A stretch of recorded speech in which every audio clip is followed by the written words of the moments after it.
All right, what's going on, everyone? This is Rob from Rob Invest. Welcome to another video.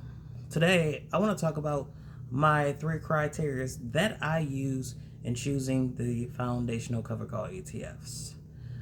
Before we get to the topic, I just want to tell you guys that I am not a financial advisor. This video is for entertainment purposes, so please do your own due diligence. All right, let's get to the topic.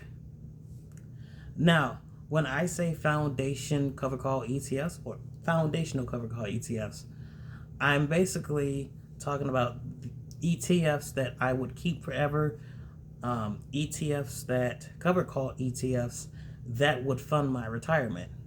So if you go back and look at my first video, I talk about my three forever cover call ETFs, and these are the ETFs that I currently own. So the 3 ETFs that I own is from Neos Investments.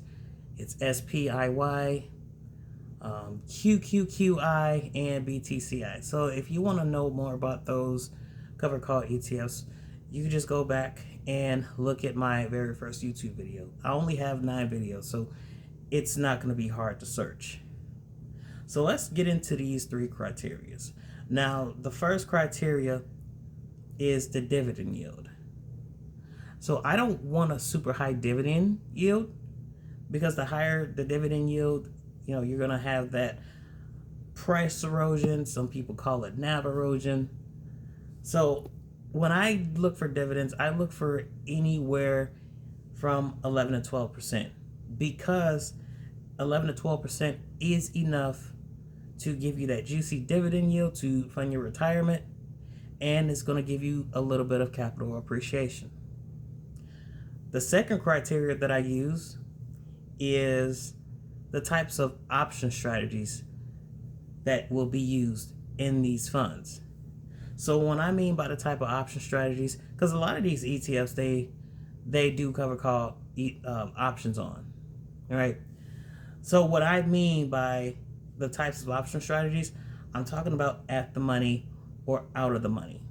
So when I'm looking up a company, I want to see if they're doing out of the money cover call options, or just any options that are doing out of the money. Now, the reason why I pick a fund that does out of the money cover call options is because it's going to give you that growth. Now, if you're doing at the money cover call, if they're doing at the money cover call options, you're going to get the income, but your upside is really going to be limited. I mean, when you do at the money options, you don't really have any upside movement. So again, that's going to be severely capped. Now, out of the money cover call ETFs, they also reduce your potential upside, but you're going to get a little bit more upside than at the money cover call ETFs. So the third criteria is, does the ETF own the underlying shares? So why do I have this criteria? I have this criteria is because when you do options on a stock or ETF that you own, number one, you get the capital growth, which is going to be limited. And then number two, you get the favorable tax treatments. So instead of you paying ordinary income, just like a lot of these cover called funds, now they're starting to do return of capital, but a lot of them also, they do the ordinary income. But if you have a cover called ETF that owns the underlying ETF, you're going to have those favorable tax rates. So the favorable tax rates, if you own it for at least 365 days or 366 days, one of those days, you can go from ordinary income to long-term capital gains or dividends or distributions, which is anywhere from 15 to 20%, depending on your income. So, all right, guys, those are my 3 criterias that I look for when it comes to foundational ETFs. If you guys like this video, please like, subscribe. If you didn't like the video, please put a thumbs down.